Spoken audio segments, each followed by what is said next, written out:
The first sign that her marriage was already over was the silence in the hospital hallway. Claire stood beneath the harsh white lights outside room 314, her fingers locked around a paper cup of stale coffee that had gone cold hours ago. Inside, a monitor gave off its steady, indifferent beeping, and every few seconds the sliding glass doors reflected her back at her in pieces. Tired eyes, a gray wool coat, a wedding band she had stopped wearing last winter but still couldn't bring herself to throw away. Before we continue, where are you watching from? Drop your city or country below, and if you believe dignity is the strongest revenge, hit like and subscribe. Now back to her story. She had come to the hospital expecting paperwork, not the kind of truth that rearranges a life. Her mother had called at dawn, voice thin with worry, saying the doctor wanted to speak with her as soon as possible. Claire had left her apartment in Boston before sunrise, driving through a pale, rain-washed city in a rideshare because her own car had broken down 2 weeks earlier and she had not yet found the time or money to fix it. She had worn the only coat that still looked professional, the one that smelled faintly of cedar and a lavender sachet tucked in the pocket by her daughter's hand. The same daughter who had spent the night at a friend's house because Claire had promised herself she would be home early, would make dinner, would try one more time to hold the shape of a family that had already begun to slip through her hands. A nurse passed by, soft-soled shoes whispering over the tile, and gave Claire a sympathetic look that said too much without saying a word. That look had become familiar over the past year. People always seemed to understand there was trouble before anyone admitted it out loud. Her phone had not stopped vibrating since 8 in the morning. First her mother, then the insurance office, then, just once, a number she hadn't seen in 3 years, the kind of number that makes your pulse stumble before your mind catches up. Ethan. She had not answered. She already knew why he was calling. Men like Ethan never reached out unless the world had shifted beneath their feet. Her ex-husband had always preferred grand entrances and clean exits, as if life were a boardroom presentation and feelings were inconvenient footnotes. After the divorce, he had moved quickly, the way some people do when they are desperate to look unbothered. There had been a new wife before the ink on the papers was dry, a polished woman with glossy hair and a smile carefully trained for photographs. Their marriage had been announced in a sleek black and gold invitation that circulated through the same social circles that had once applauded Claire when she was still his wife, still standing beside him with a practiced smile, while he took the credit for everything they had built together. Back then, she had mistaken endurance for love. She had mistaken sacrifice for loyalty. But the hospital had a way of stripping away every polished illusion. Here, under fluorescent lights and the low hum of vending machines, all that remained was what was true. Claire lifted the cup to her lips, found nothing left worth drinking, and looked toward the closed door at the end of the hall. Somewhere behind, it was a diagnosis, or a bill, or a sentence she was not ready to hear.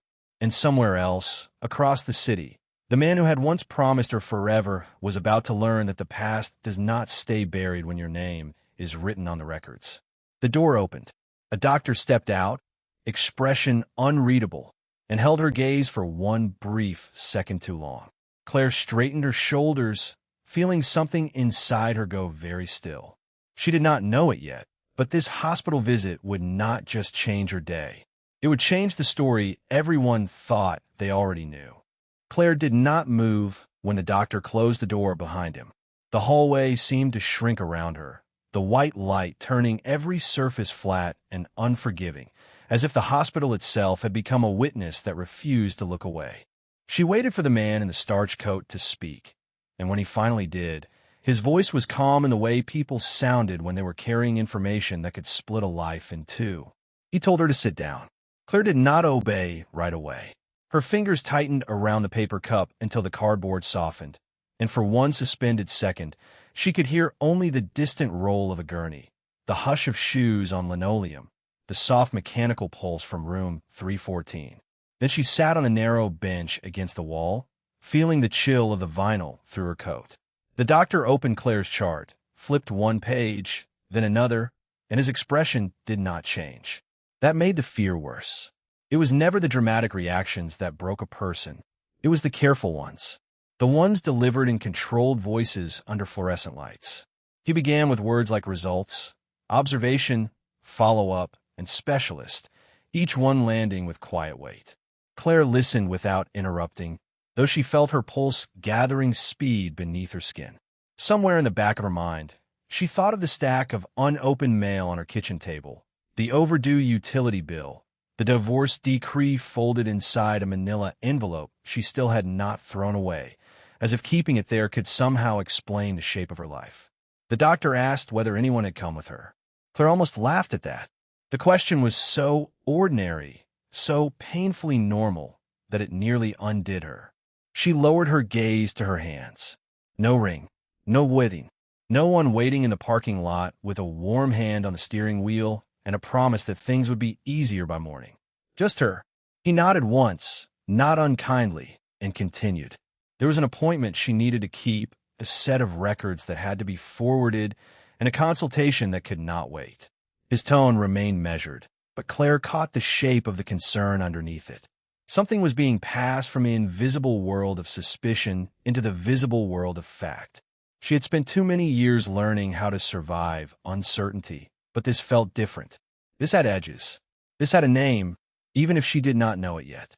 When the doctor finally mentioned that a signature would be needed, Claire looked up.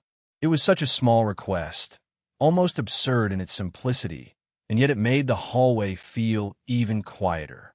Her ex-husband had once told her that documents were just paper, that paper could not hurt anyone, that she was too sensitive, too cautious, too easily frightened by things that could be solved if she simply trusted him. She had trusted him. She had trusted him with her time, her savings, her patience, and the part of her that once believed love meant staying silent while someone else rewrote the truth. Now, sitting alone outside a room that held more answers than comfort, she understood how expensive that silence had been. The doctor slid the form toward her, and Claire stared at the blank line where her name belonged. That was when her phone vibrated against the bench. Once, then again. The screen lit up with a name she had not seen in weeks. Her ex-husband. Claire did not answer. The phone buzzed a third time, impatient and insistent, as if the past had somehow learned how to breathe. The doctor watched her, but said nothing. Claire let the screen go dark in her palm, and for the first time that day, the fear inside her shifted into something sharper. Not panic, not grief, recognition. He was calling now because something had changed on his side too, though she did not yet know what. But she knew this much. Men like him only reached for the phone when they thought they still had a hold on the woman who answered. Claire set the cup aside, picked up the pen, and signed her name with a steady hand. Outside the glass doors, the city kept moving as if nothing had happened. Inside room 314, the past had already begun to crack. Claire sat in a plastic chair outside room 314 and watched the hospital corridor breathe around her in long, quiet intervals. Nurses passing in soft shoes, a vending machine humming near the far wall, a child crying once and then falling silent again. The paper cup in her hand had gone lukewarm, untouched. Her name still sat on the consent form inside the room, neat and steady, as if it belonged to someone more certain than she felt. For a moment, she simply stared at the polished floor, at the reflection of the fluorescent lights stretched thin across it like pale scars.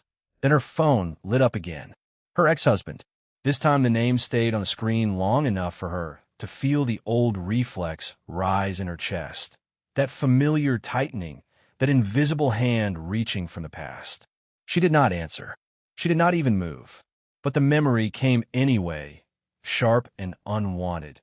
Him standing in a doorway months ago, tie loosened, eyes already elsewhere, telling her with painful gentleness that they were not working anymore, that life had changed, that people grew apart. She had listened in silence, while the ring on her finger felt suddenly heavier than any promise should have been. Then came the divorce papers, the empty apartment, the loneliness so clean it felt clinical. And not long after that, the rumor she had refused to repeat aloud because saying it would make it real. He had married someone else, a woman with a brighter smile, a softer voice, the kind of presence that seemed designed to reassure people he had made a practical decision, a better one, a final one. Claire had told herself she did not care. She had told herself that enough times to make it almost true. The phone stopped buzzing. Somewhere behind the glass, a monitor beeped in a steady rhythm. Then the nurse who had taken her blood pressure earlier stepped back out into the hallway, holding a thin file against her chest. She gave Claire a glance that was careful, almost apologetic, and said she needed to ask one more question before the doctor returned. Claire looked up. The nurse did not sit down. She remained standing, shoulders squared in that professional way that made even ordinary words feel edged with consequence. It was then that Claire noticed the file in her hand was not the one from the examination. It was a different chart. The nurse opened it just enough for Claire to see a second name printed on the top line, a name she knew too well, the name of the man who had once promised to stay and then left anyway. Claire felt her throat tighten, but her face stayed still. The nurse asked whether she wanted her ex-husband contacted about the result. The question landed quietly, with no drama, no ceremony, and yet it changed the air in the hallway at once. Claire looked toward the closed door of the examination room, then toward the screen of her phone, now dark and silent in her palm. She could almost hear the shape of the life that had been built without her, the dinner she had not attended, the wedding she had not been invited to, the new marriage polished and public and apparently complete. And now, somehow, he was still connected to this place, still tied to the same fragile truth she was only beginning to understand.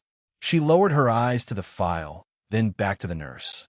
Her voice, when it came, was calm enough to surprise even her. She said no, not yet. The nurse gave a small nod and closed the chart again. But before she could turn away, the glass doors at the end of the corridor slid open with a soft mechanical sigh. Claire looked up at the sound and saw him. Her ex-husband stood at the entrance in a dark coat, one hand still on the door handle, his expression drawn and uncertain as though he had rushed there expecting answers and found only silence waiting for him. For one suspended second, neither of them moved. Then his gaze shifted from Claire to the nurse, to the file in her hand, and something in his face changed. Not enough to speak, just enough to reveal that whatever had brought him here, it was no accident. Claire rose slowly from the chair, her fingers curling around the edge of the paper cup until it bent. The corridors seemed to narrow between them, the hospital lights cool and indifferent overhead. He had come too late to control the story. That much was already clear, but he had come just in time to learn that the woman he left behind was no longer waiting where he had placed her. And as the nurse stepped aside and the doctor finally opened the door, Claire understood that this was no ordinary visit. This was the moment the truth began to move. Claire did not leave the hospital. She remained in the corridor, one hand resting lightly on the back of the plastic chair, the other still holding the folded consent form as if it were something fragile and dangerous at once. Around her, the floor shone under the white lights, polished and indifferent, while nurses moved past with clipped steps and lowered voices. Nothing in the hallway had changed, and yet everything felt different now. The man who had once built an entire marriage on control had finally arrived without it. He stood near the entrance in his dark coat, breathing a little harder than before, as though he had been running long before he reached the door. His eyes flicked once to the paper in Claire's hand, once to the doctor standing near room 314, and then back to her face. He looked prepared for a conversation. What he found instead was distance.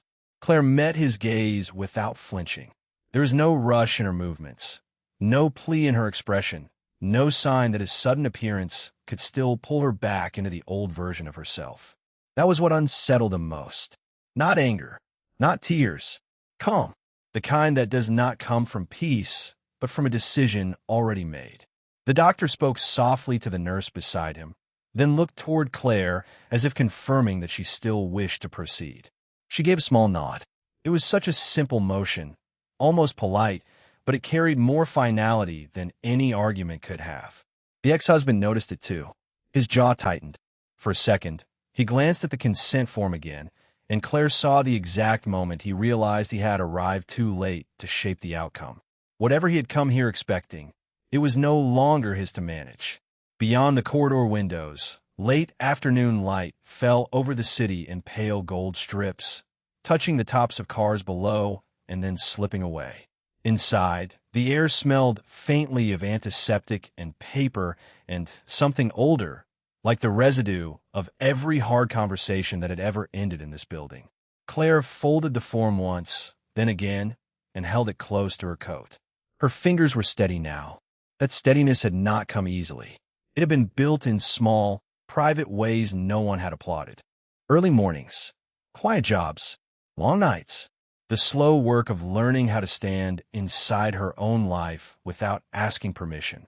And now, standing across from the man who had once made her doubt every choice she made, she felt none of the old collapse. Only clarity. He opened his mouth as if to speak her name, but the nurse stepped between them with the gentle efficiency of someone used to preventing scenes before they could begin. She asked the doctor a question. The doctor answered. The brief interruption was enough for Claire to look toward room 314 again. Behind that door, whatever truth had been waiting for her was no longer hidden. The hallway seemed to hold its breath with her. Then the doctor reached for the handle and pushed the door open. Claire stepped forward first, not toward the man who had come back, toward the life that had already begun to move without him. Claire did not leave the hospital after she stepped into room 314. She stood just inside the doorway for one breath, then another, while the antiseptic air settled around her like a thin veil. The room was quiet except for the soft electronic pulse of the monitor and the distant murmur of footsteps in the corridor. Daniel was still there, near the window, one hand in his pocket, his face carefully blank in the way of a man trying to look untouchable. But Claire could see it now, the hesitation, the way his attention kept returning to her, as if he were trying to place the woman she had become against the one he thought he had left behind. On the bed, the patient shifted under a pale blanket, tired eyes moving between them with the slow caution of someone who had already learned that family was not always a safe word. The doctor spoke first, his tone professional and even, explaining the test results in calm, measured language. Claire listened without interrupting. She had learned, over the past 2 years, that silence could be an instrument of power when it was chosen rather than forced. When the doctor finished, he turned to her and asked if she understood the form. She nodded once. "I understand," she said, her voice steady enough to surprise even herself. Daniel exhaled softly, almost as if he had expected her to hesitate. He took a half step forward. "Claire," he began, and there was again that familiar cadence, the one that used to make her turn her head before she could stop herself. But the sound of her name no longer reached the same place inside her. It landed somewhere outside, where old things went to lose their power. She looked at him, not with anger, not even with hurt, but with the cool attention of someone studying a stranger who had once known her too well. "You do not need to explain anything to me here," she said. The words were soft, but they carried farther than a shout would have.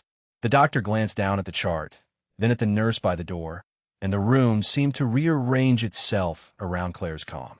She signed the final page with a pen the nurse handed her, her handwriting neat and deliberate, each letter a small declaration that she was still the one making choices now. Daniel watched her hand move across the paper. For a brief second, something flickered in his face. Regret, perhaps, or the memory of a woman who used to ask before she spoke, as though her own thoughts needed permission to exist. But that woman was gone. Claire placed the pen down and rested her fingers lightly on the edge of the chart. "If this is about your mother," she said, glancing once toward the bed, "then we will handle it like adults. Quietly. Properly." The word properly seemed to catch him off guard. It was not the answer he had prepared for. He had come here expecting tension, maybe tears, maybe the kind of unraveling that could be dismissed later as emotional exhaustion. Instead, he found order. He found a woman who no longer asked for scraps of respect. At the bedside, the patient closed her eyes and let out a long, tired breath, as if the entire room had finally stopped pressing on her chest. The doctor offered a few next steps, and Claire listened carefully, asking one clear question after another, practical and composed. No one in the room was looking at Daniel now. That alone seemed to unsettle him more than an argument would have. When a nurse returned with a cup of water, Claire accepted it with a small nod. Her fingers did not tremble. Her shoulders remained square. It was such a simple thing, that stillness, but it carried the weight of all the years he had not been present to witness. Outside the window, the afternoon light had shifted, turning the glass pale gold. Somewhere below, an ambulance pulled away from the curb, its siren fading into the distance. Life was continuing in all directions. Inside room 314, however, something had already changed shape. Daniel finally spoke again, his voice lower now, stripped of its earlier confidence. "I did not expect to see you here." Claire lifted her eyes to his. There was no invitation in them, no warmth, no longing to be understood. Only the clear, unreadable surface of a woman who had survived the version of love he had offered and found it lacking. "I did not come for you," she said. Then she set the cup down, gathered the signed papers, and turned toward the door with the same quiet grace she had worn since entering. And for the first time since arriving at the hospital, Daniel looked unsure of his place in the story. By the time Claire left room 314, the hospital no longer felt like a place of waiting. It felt like a place where something had been quietly decided. The corridor outside was washed in late afternoon light, soft and pale against the polished floor, and every sound seemed to travel farther than it should. A rolling cart passed to the far end. A nurse adjusted a stack of charts. Somewhere behind a closed door, a monitor gave its steady, indifferent rhythm. Claire walked with the signed papers in one hand and her phone in the other, her steps unhurried, her face calm in the way of someone who had stopped asking permission from the past. Her message to Evelyn was brief. "I'm done here." The reply came almost at once. "Good. Come downstairs when you're ready." There was no drama in those words. No questions, just certainty. Claire paused near the window at the end of the hall and looked out at the parking lot below. The evening light had begun to soften the edges of everything, turning the cars into silver shapes and the trees beyond the curb into a blur of green. A man in scrubs crossed the lot carrying a coffee and a paper bag, heading toward the side entrance with the tired posture of someone ending a long shift. Life continued with its ordinary, stubborn grace. That was what Claire had learned to trust again. Not grand declarations, not promises made too quickly, just the slow, reliable motion of days that kept arriving whether a person was ready or not. She slipped the papers into her tote bag and started toward the elevator, but before the doors opened, she saw him at the end of the corridor. Daniel was standing near the nurse's station, one shoulder turned toward the wall, his expression composed in the strained way of a man trying to hold himself together in public. He had no reason to be there, not anymore. Yet he had not left. Claire did not stop. She did not change pace. She simply looked at him long enough to register the small things. The crease between his brows, the fatigue he had not bothered to hide, the uncertainty that now lived where certainty used to be. He looked as if he had expected the hospital to hand him a version of the world that still made sense. Instead, it had given him a silence he did not know how to break. When their eyes met, he took a step forward, then seemed to think better of it. Claire gave him nothing to hold on to. No anger, no explanation, no mercy that could be mistaken for weakness. She turned her attention back to the elevator as the doors opened with a soft chime. Inside, the mirrored walls reflected a woman he had never learned to truly see. The doors began to close, and in that narrowing slice of space, Daniel stood motionless under the white hospital lights, watching the last trace of her disappear without a single word. Down on the first floor, the lobby was bright and busy, full of people arriving with flowers, leaving with discharge papers, or sitting in hard chairs beside windows that looked out on the city. Claire crossed it without hesitation. At the front desk, she signed out, thanked the clerk, and stepped through the revolving doors into the evening air. The first breath outside felt colder, cleaner, and strangely familiar.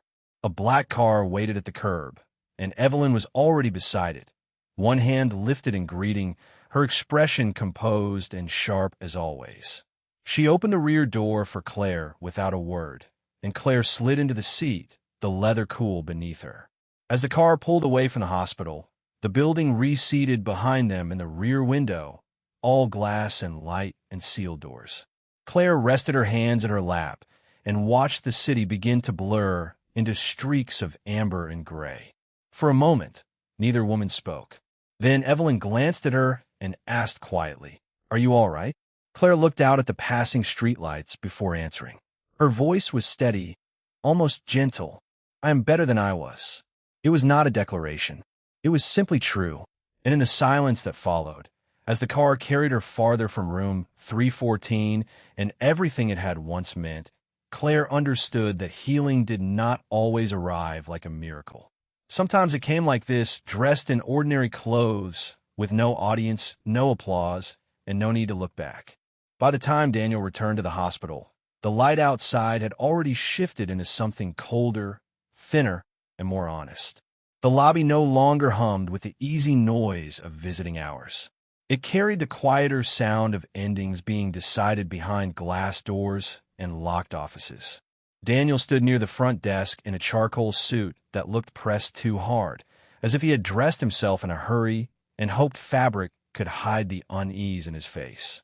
He kept checking his phone, then the entrance, then the nurse station, as though the building itself had become responsible for delivering a version of the day he still wanted to believe in. He told himself this visit was practical, necessary. He had come to sign papers, to confirm a schedule, to settle whatever remained unsettled. But beneath the polished language, there was one stubborn fact he refused to name. Claire had not sounded broken. Not once. And that was the first thing that made him feel late. Evelyn had left her car at the curb and come back inside with the calm efficiency of someone who understood exactly how much could change in one afternoon. She did not rush toward him. She simply crossed the lobby in measured steps, her heels soft against the tile, and stopped beside Claire with a glance that said more than any introduction could. Claire stood near the long window overlooking the parking lot, one hand wrapped around a paper cup of coffee that had gone lukewarm. The cup was ordinary, the kind given out in a cardboard sleeve, but she held it with the same steadiness she had brought to every difficult thing in her life. When Daniel looked at her, he saw the woman he had once left with a single suitcase and too many quiet apologies.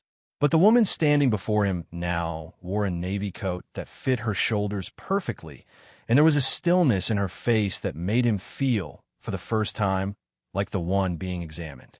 He opened his mouth, then closed it again. Claire's expression did not change. It did not harden. It simply remained composed, almost distant, as if she had already stepped one room ahead of him and was waiting for him to catch up. "You look surprised," Evelyn said lightly, though there was no warmth in the words. Daniel shifted his weight. "I did not expect to see you both here."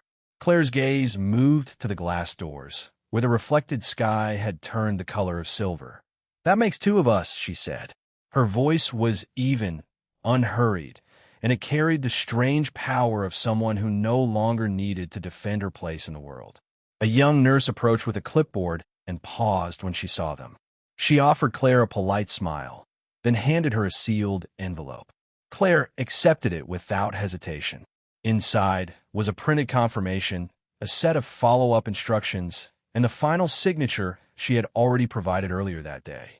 Daniel watched her break the seal with careful fingers. It should have looked like nothing. It should have been mundane. Instead, it felt like witnessing a door close quietly in a house he no longer lived in. "What is that?" he asked. Claire folded the pages once and tucked them into her tote bag. "The end of something," she answered. He frowned, unsettled by how easily she said it. "Claire, if this is about us, I came because I thought we should talk." That was when she finally looked at him directly.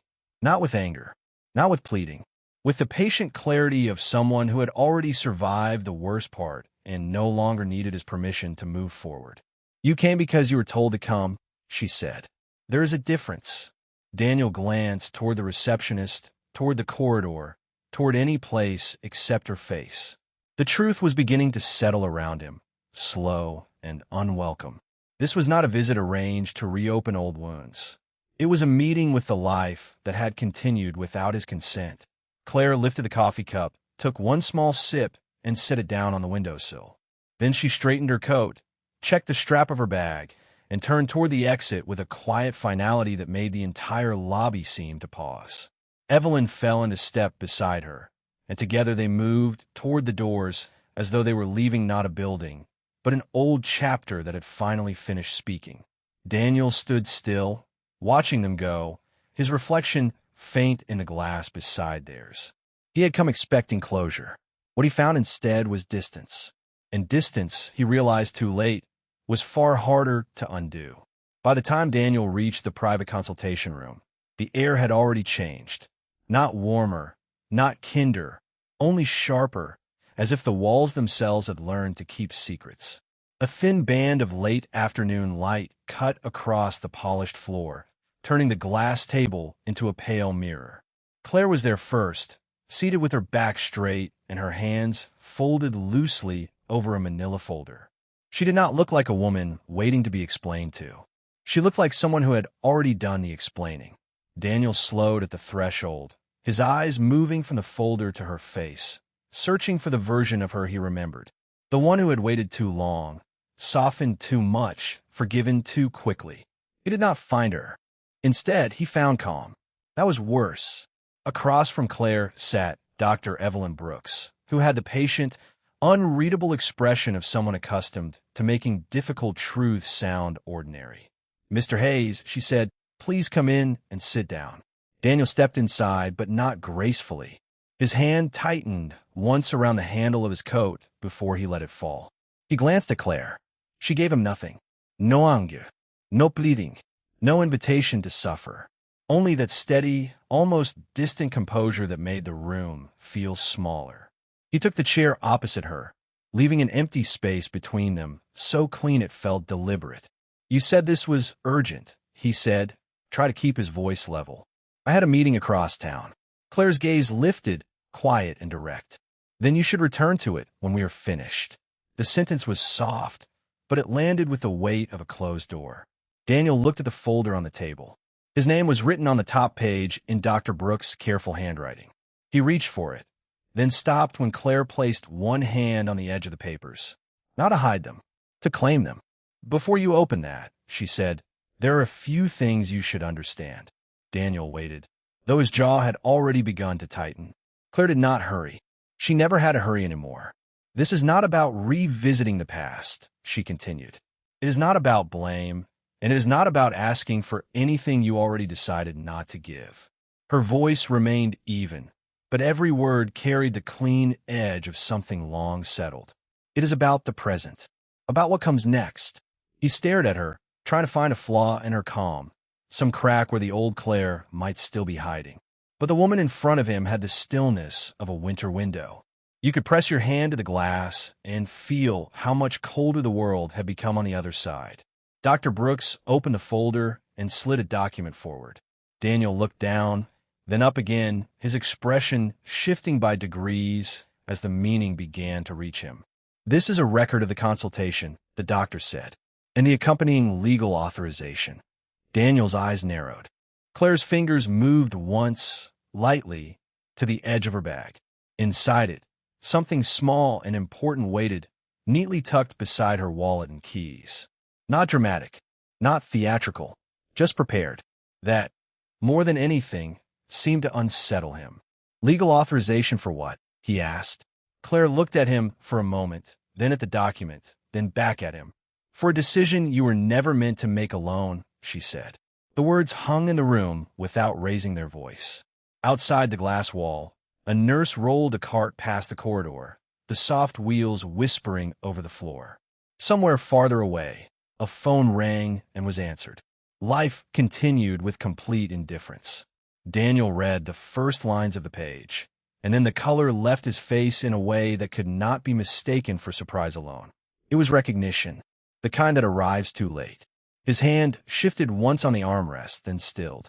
Claire saw it happen and did not look away.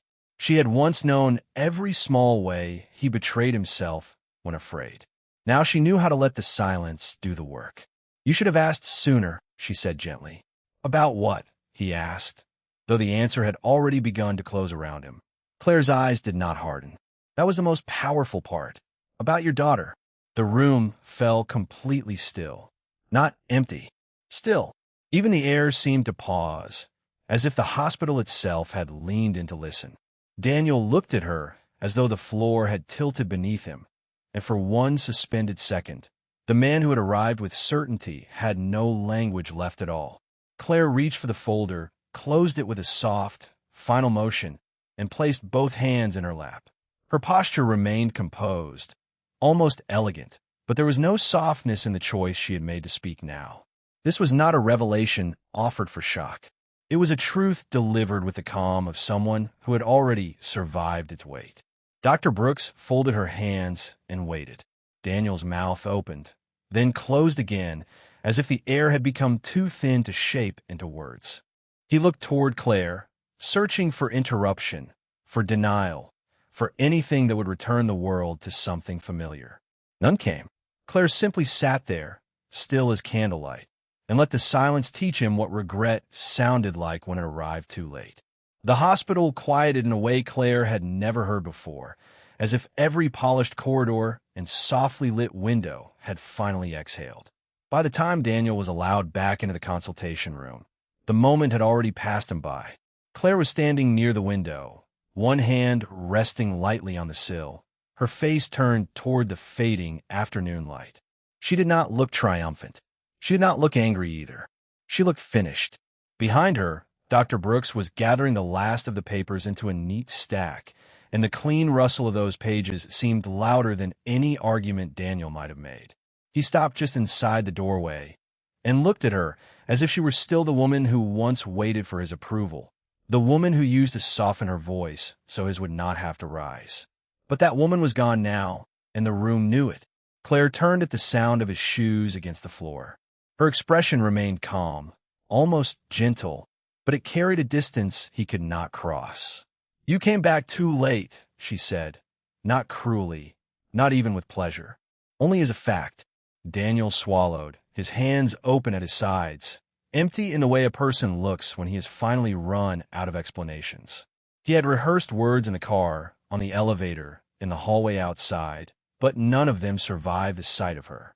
The apology he had been building for days felt small in the face of what had already been decided without him.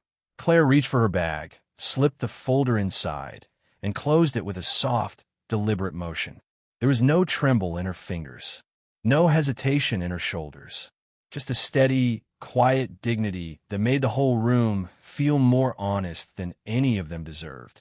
Dr. Brooks cleared her throat, gave Claire a small nod, and stepped aside. "The discharge instructions are in there," she said, "and the follow-up appointment is scheduled for next week." Claire thanked her with the kind of grace that did not ask for permission. Then she looked back at Daniel one last time, and something in that glance seemed to settle between them like a final seal. Not hatred, not forgiveness, something simpler and more permanent. "I hope she makes you happy," she said, and the words were so even that he nearly mistook them for mercy. But mercy would have carried him closer. This only showed him the distance. Daniel's jaw tightened. He glanced down at the folder in her hand, at the wedding band she no longer wore, at the life he had mistaken for temporary. For a moment, he seemed about to speak, but Claire had already turned away. She walked past him without brushing his shoulder, past the chair he had occupied, past the version of their story that had once been enough for him. The hallway beyond the room was bright with late light, and when she stepped into it, she did not look back. Somewhere down the corridor, a cart rolled softly over the floor, and a nurse laughed at something in the distance. Ordinary sounds continuing around a woman who had just reclaimed her own name. Daniel stood alone in the doorway, listening to the silence settle again. He had wanted one last chance to be seen as the man who mattered. Instead, he had become a man left behind. And Claire, walking toward the elevators with her head high and her hands steady at her sides, carried none of his regret. She carried her own future, and it moved with her like light.